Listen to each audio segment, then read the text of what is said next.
12 पटीचं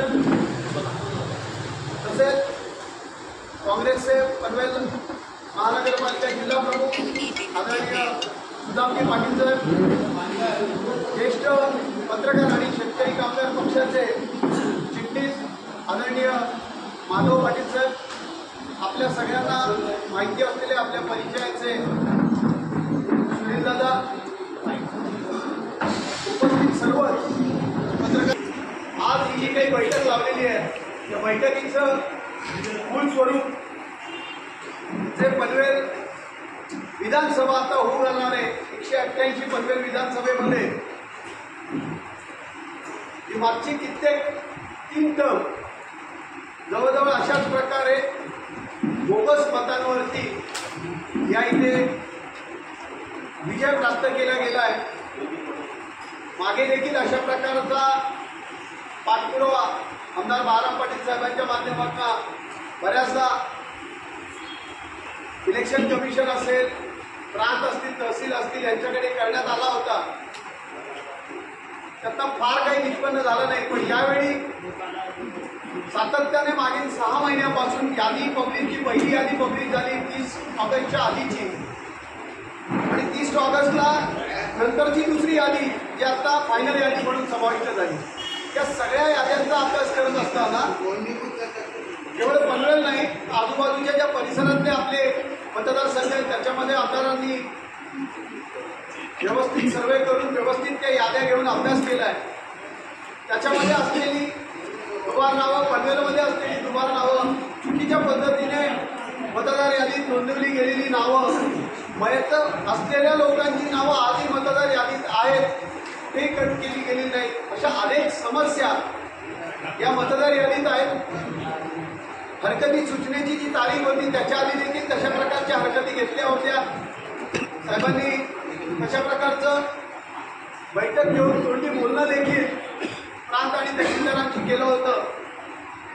शेवटी सनदशीर मार्ग अवलंबून कोर्टाच्या माध्यमातून देखील आमदार साहेब या विषयाकडे लक्ष घातलेलं आहे। त्यामुळे आजची ही जी बैठक आहे ती स्पेशली ह्या विषयासाठी आहे। पनवेल मतदारसंघात असलेली बोगस नावं याच्यासाठी ऑलरेडी आमदार साहेब हायकोर्टात रीट दाखल केलेली आहे।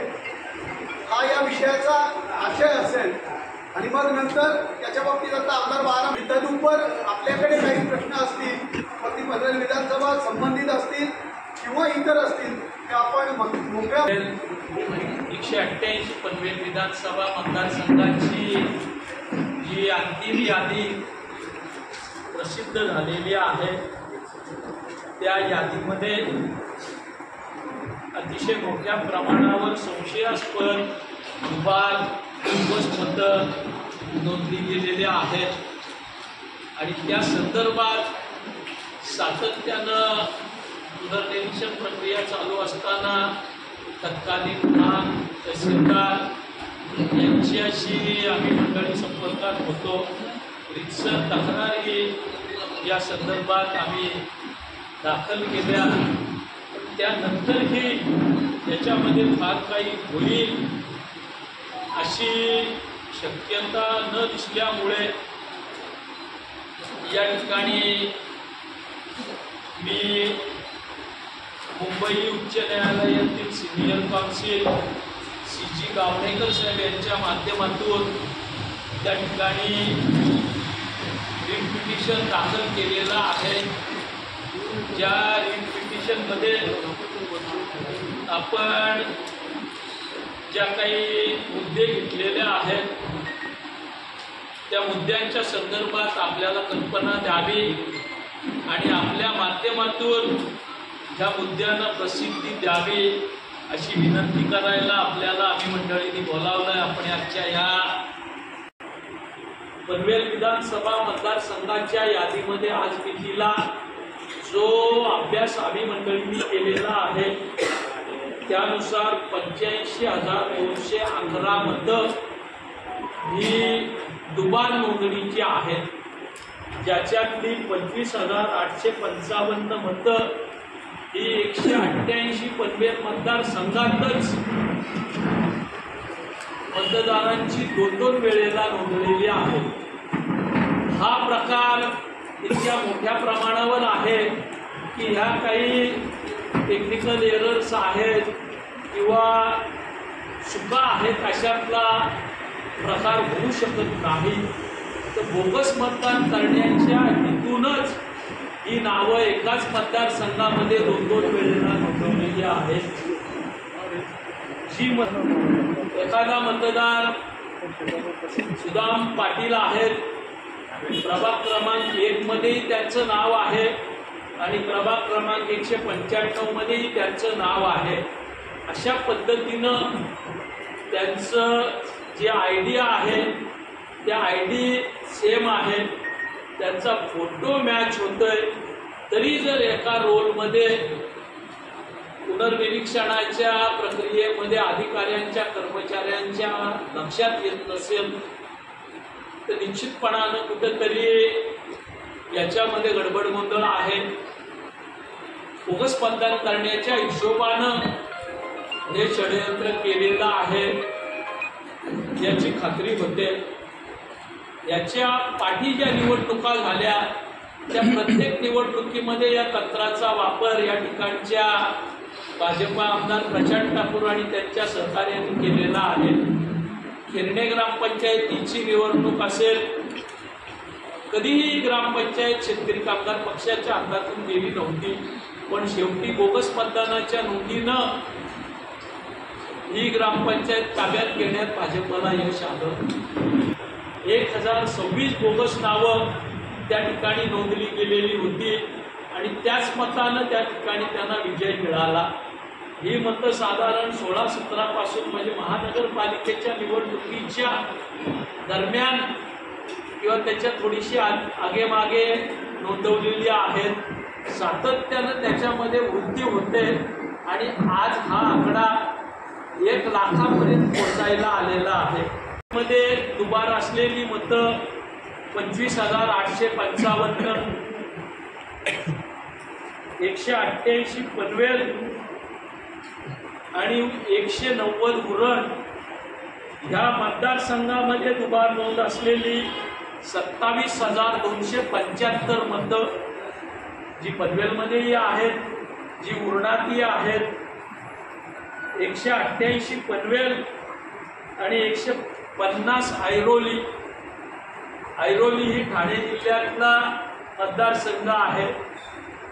पनवेल आणि उरणामधला एखाद वेळेस 200-500 मतं आपण समजू शकतो, पनवेलचा उरणला आला, उरणचा पनवेलला गेला, राहायचा पत्ता बदलला किंवा काय झालं, पण ठाणे जिल्ह्यातला मतदारसंघ असलेल्या 150 मतदारसंघ ऐरोलीमध्ये आणि रायगडातल्या 188 पनवेलमध्ये 16,096 मतं ही दोन्हीकडे नावं असलेली आहेत।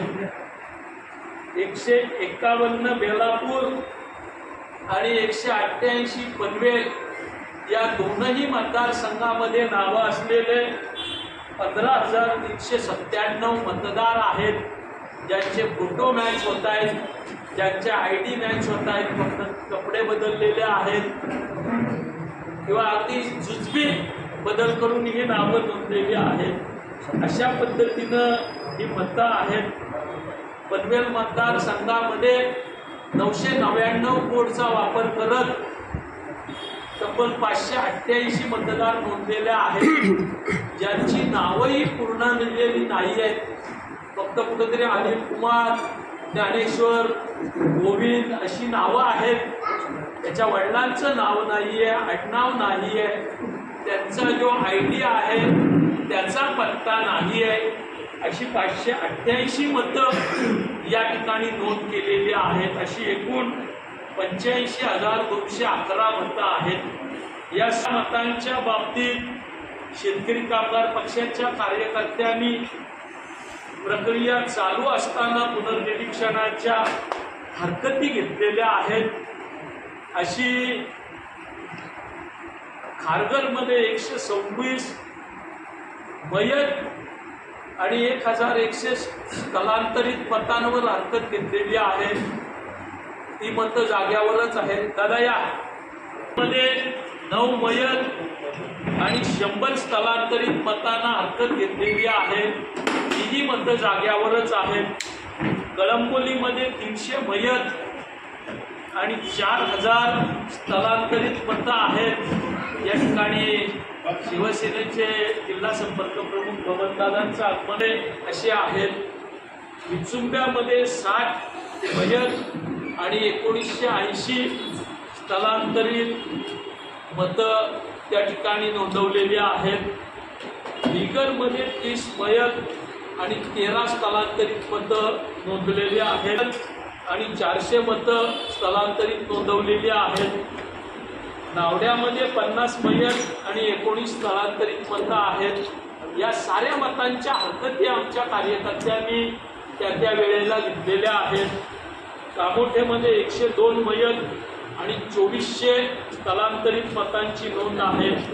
नवीन पनवेलमध्ये 300 मयत आणि 2000 स्थलांतरित मतांची नोंद आहे. घोटमध्ये 70 मयत आणि 20 स्थलांतरित मतांची नोंद आहे. या पलीकडे जाऊन ही अनेक नावं, ही अपुरी नावं किंवा ID नसणं अशा संशयित पद्धतीच्या आहेत, ज्यांच्या बाबतीत आमचा अभ्यास अजूनही चालू आहे. पण साधारण 6,40,000मध्ये 1,00,000 मतं ही हेतुपुरस्सर नोंदवली गेलेली दुबार बोगस मतं आहेत. आणि हा आकडा आपण बघितला तर खरं तर निवडणूक यंत्रणेनंच ही मतं सुमोटो त्या ठिकाणी वगळायला हवी होती किंवा त्यांचं नाव जे ऐरोलीमध्ये आहे, वेलापूरला आहे, उरणच्या मंडळींना सन्मानानं त्यांच्या वेळेला 25,885 मतं ही दुबार नोंदली जातात. 188 पनवेलमध्ये.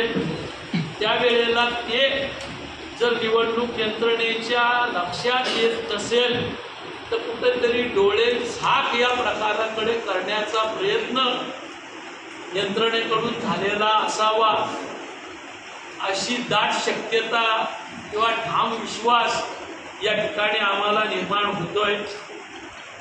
पनवेल मध्ये महाविकास आघाडीच्या माध्यमातून काम करत असताना जी एकंदर टफाईट आम्हा मंडळीमध्ये निवडणुकांना चालते, त्याच्यावर हा रामबाण उपाय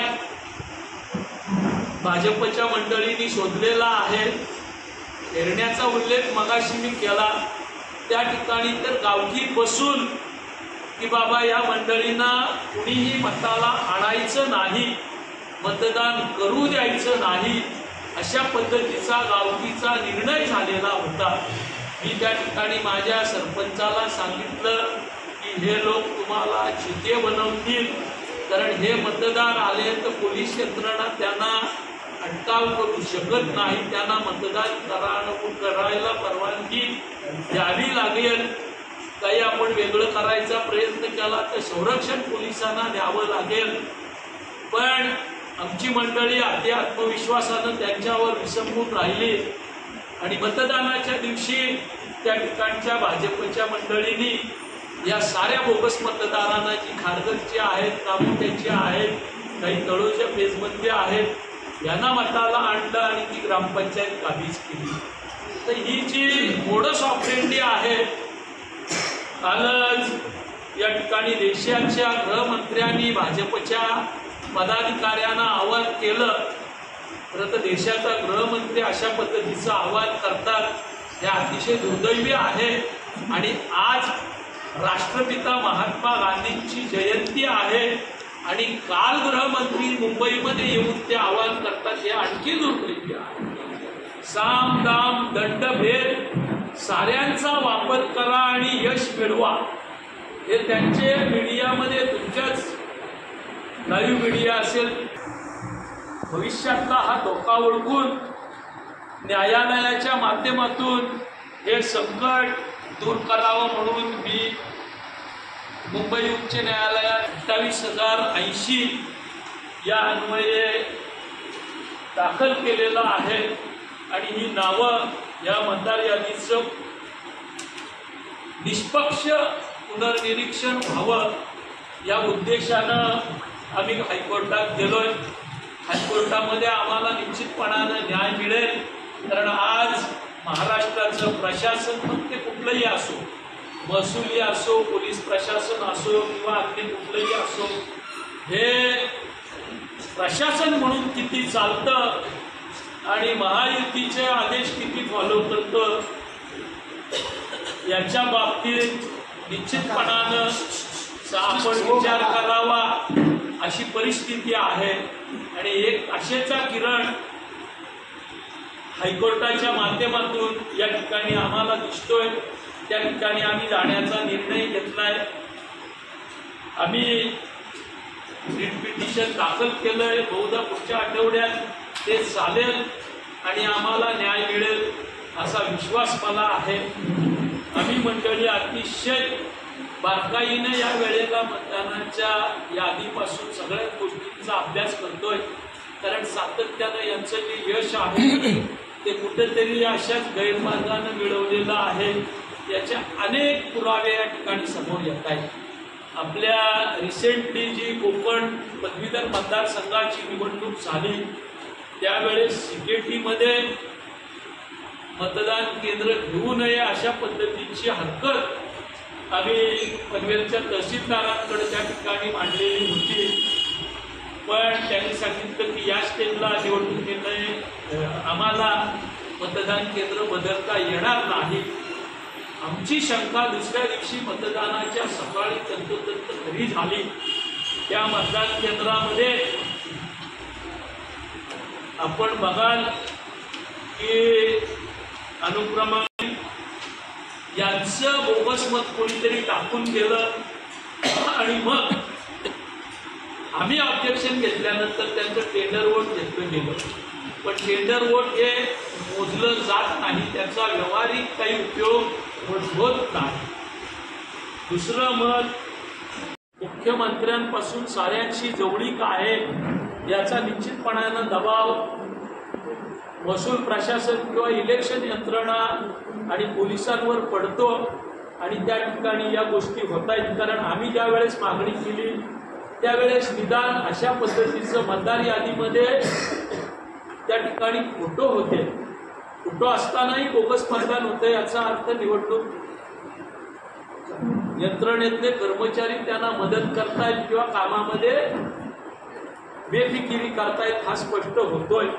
आणि म्हणून ह्या वेळेला सजग राहून या बाबतीत आपण जागरूक राहून काम करावं या उद्देशानं मी हायकोर्टात गेलोय।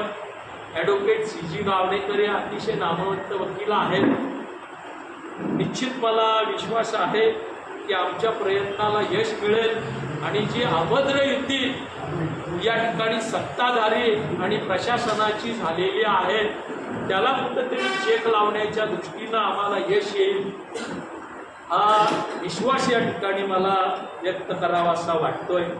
आपल्याला विनंती आहे, आपल्या प्रतिष्ठित माध्यमातून इलेक्ट्रॉनिक मीडिया असेल, प्रिंट मीडिया असेल, याच्यातून सोशल मीडियाचे चॅनेल असतील, YouTube, त्याच्या विरोधात आम्ही जो प्रयत्न करतोय त्याला या ठिकाणी प्रसिद्धी द्यावी आणि आम्हाला म्हणण्यापेक्षा या ठिकाणी सशक्त लोकशाहीला आपण सहकार्य करावं अशा पद्धतीची आपल्याला विनंती आहे।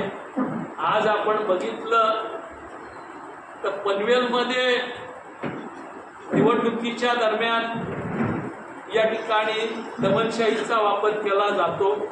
मतदान केंद्रामध्ये त्या ठिकाणी निवडणूक यंत्रणेला हाताशी धरून गैरप्रकार करायचा प्रयत्न केला जातोय आणि निश्चितपणानं जी निकोप लोकशाही आपल्याला अपेक्षित आहे त्याचा गळा घोटण्याचा कुठेतरी प्रयत्न खुलेआम सरेआम उजळ माथ्यानं केला जातोय। तर ह्याला कुठेतरी चाप बसावा म्हणून लोकशाहीचा चौथा स्तंभ असलेल्या आपण साऱ्यांनी याच्यामध्ये आपली जबाबदारी पार पाडावी। आम्ही जो प्रयत्न करतोय त्याला सहकार्य करावं अशा पद्धतीची विनंती आपल्याला आहे।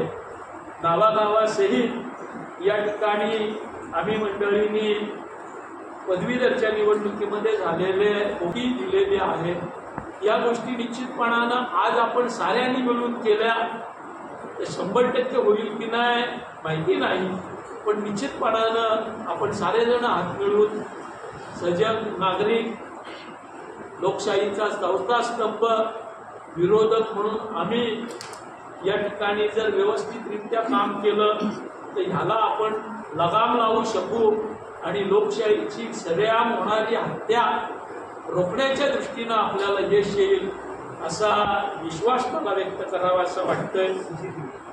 आपल्यातून याला प्रतिसाद आणि साथ मिळावी ही विनंती आहे. काही मतदान केंद्रांच्या बाबतीत आम्ही निश्चितपणानं हरकत घेणार आहोत. पनवेल मध्ये साऱ्या मतदान केंद्रात CCTVचा वापर करावा अशा पद्धतीची मागणी आम्ही निवडणूक आयोगाकडे करणार आहोत, इलेक्शन मशिनरीकडे करणार आहोत. हीच मागणी आम्ही निवडणूक आयोगाला देखील केलेली आहे की बाबा असे असे बोगस मतदान आहेत, आपण आपल्याकडे जे सॉफ्टवेअर आहेत, 2 सॉफ्टवेअर आहेत, त्याच्यामध्ये मेकॅनिकली जर त्यांनी ठरवलं तर इमिजिएट विदाऊट अगदी फार वेळ न घालवता निवडणूक आयोग ही दुबार नावं किंवा बोगस नावं इकडे तिकडे जे आहेत या ठिकाणी मतदानाचा हक्क डावलण्याचा कुठलाही प्रयत्न नाही. फक्त बेलापूरच्या मतदानानं बेलापूरलाच मतदान करावं, उरणच्या मतदारानं उरणलाच करावं, ऐरोलीच्या मतदारानं ऐरोलीलाच करावं आणि पनवेलमध्ये दुबार नोंदणी केलेल्या मतदारांनी एकच वेळेला त्याचं मत जिथे कुठे ते राहत असेल, रहिवासी पत्ता असेल त्याच ठिकाणी करावं असा अतिशय स्पष्ट आणि स्वच्छ आमचा उद्देश आहे. 100% खात्री सर्वसामान्य जनतेला आहे, राजकीय वर्तुळात आहे. अगदी थेटपणानं विरोधी पक्षांच्या, आमच्या विरोधी जे पक्ष आहेत भाजप किंवा महायुती, त्यांच्याही वरिष्ठ नेत्यांमध्ये ती कुठेतरी चुळबुळ आहे. त्याच्यामुळे लोक जरी या राज्यातलं महायुतीचं सरकार उलटण्याच्या मानसिकतेत असले तरी बोगस मतदार जे नोंदवलेले असतात ते 5,000 रुपये किंवा आणखी काही लाभ असेल तेवढ्या पुरतेच असतात. ते तेवढ्या दिवसासाठी, त्या दिवसातल्या काही तासांसाठीच या विभागात असतात. एरवी त्यांचं आणि या विभागाचं बरे किंवा वाईट कशाच पद्धतीचं घेणं देणं असतं आणि म्हणून हे प्रकार रोखावेत. जे काही निकाल होतील ते जनतेच्या मतावर व्हावेत या दृष्टीनं आमचा हा प्रयत्न आहे. खबरदारीचा उपाय आम्ही करतोय. मला विश्वास आहे की महाविकास आघाडीचे सारे कार्यकर्ते ह्या वेळेस निश्चितपणानं या प्रकाराला आळा घातल्याशिवाय राहणार नाही. मी हायकोर्टात जाण्यापूर्वी या ठिकाणचे SDO, या ठिकाणचे तहसीलदार यांना स्पष्टपणानं भेटून सांगून आलोय की बाबा आम्ही तुम्हाला विनंती करतोय, तुमच्याकडे पुरावे देतोय. हार्ड कॉपीज गट्टे करून दिलेल्या आहेत, सॉफ्ट कॉपीचे पेन ड्राईव्ह त्यांना सुपूर्द केलेल्या आहेत एक्सेलमध्ये. त्याच्यानंतरही काही होत असेल तर मी उच्च न्यायालयात जाणार आहे हे या मंडळींना सांगूनच आम्ही उच्च न्यायालयात जातो. जेव्हा कुठेतरी यंत्रणेला न कळवता जातोय अशातला काही भाग नाही. स्पष्टपणानं उघडपणानं सांगून हायकोर्टाची पायरी आम्ही चढतोय. याच्या पलीकडे जाऊन आम्ही मंडळी रीतसर परवानगी घेऊन हे जे दुबार मतदार आहेत, बोगस मतदार आहेत, यांच्या नावाचे बॅनर्स त्या मतदान केंद्राच्या क्षेत्रामध्ये लावणार आहोत. भलेही निवडणुकीचा खर्च आमचा त्या पक्षाचा त्याच्यात लागला तरी चालेल, महाविकास आघाडीच्या पक्षांचा, पण शेवटी जनतेला कळणं गरजेचं आहे की आपण ज्यांना निवडून देतोय ते अशा पद्धतीच्या बोगस मतांनी निवडून येऊ शकतात. त्या दृष्टीनं ज्यांची नावं उद्या एखाद्याचं नाव प्रभाग क्रमांक 1 मध्ये आहे, मतदार आहेत, त्यांच्या नावांची रीतसर होर्डिंग लावणार आहोत. निवडणूक यंत्रणेची परवानगी घेऊन कारण निवडणूक यंत्रणा जर डोळे होणार असेल, आम्ही त्याची किंमत मोजायला किंवा लोकशाहीवरला हा बलात्कार सहन करायला आम्ही तयार नाही. हा नोटीस इश्यू करून त्याची परवानगी मागून त्या मतदान केंद्राच्या हद्दीत आम्ही नावं लावणार. बाबा निलेश सोनावणे अनुक्रमांक 172, प्रभाग क्रमांक 1, बूथ क्रमांक 1, निलेश सोनावणे प्रभाग क्रमांक 7, अनुक्रमांक 151 हे तिथं लावणार आहोत. कारण आम्ही तो मताला जाणार नाही, तो कंटाळा करेल, जाऊ द्या मोदीजी फसवतायत, यांचा काही कालतंत्र नाही, कशाला जा, म्हणून तो निराश होतो. काही जण जात नाही, काही पिकनिकला जातात, काही पिक्चरला जातात, काही सुट्टी एन्जॉय. मतदान हा 100% मताला जातो, कारण तो त्या एक दिवसासाठीच त्या यादीमध्ये नोंदलेला असतो. त्याच्यामुळं हा फॅक्टर निश्चितपणानं आहे. हे 100% खरं. मी मगाशी सांगितलं CCTVची मागणी करणार आहोत. तद्वत आकुर्लीसारखी जी बोगस मतदान होणारी पोलिंग आहेत त्या ठिकाणी आम्ही चोख बंदोबस्त करणार आहोत. आम्ही रिअल टाईम उद्या ही बोगस मतं प्रत्येक केंद्रातली आम्हाला माहिती आहे, आमच्या एजंटकडे त्याची माहिती असेल. उद्या निलेश सोनावणे 1 नंबरमध्ये मत टाकायला आला तर 7 नंबरच्या आमच्या एजंटला त्या ठिकाणी माहिती जाईल की बाबा निलेश सोनावण्यांचं 1 नंबरमध्ये मतदान झालेलं आहे, 7मध्ये त्यांना मतदानाला प्रतिवाद करा. आणि हीच मागणी या जर दुर्दैवानं आम्हाला अपयश आलं तर निवडणूक यंत्रणेकडं, निवडणूक आयोगाकडं आमची मागणी राहणार आहे की हे तुम्ही टेक्निकली आहेत सांगता, तर याच्यातला एकच मतदार मत करेल हे बंदोबस्त करणं तुमची जबाबदारी आहे, तुम्ही करा. ही मागणी आम्ही करणार आहोत, त्यासाठी आग्रह धरणार आहोत.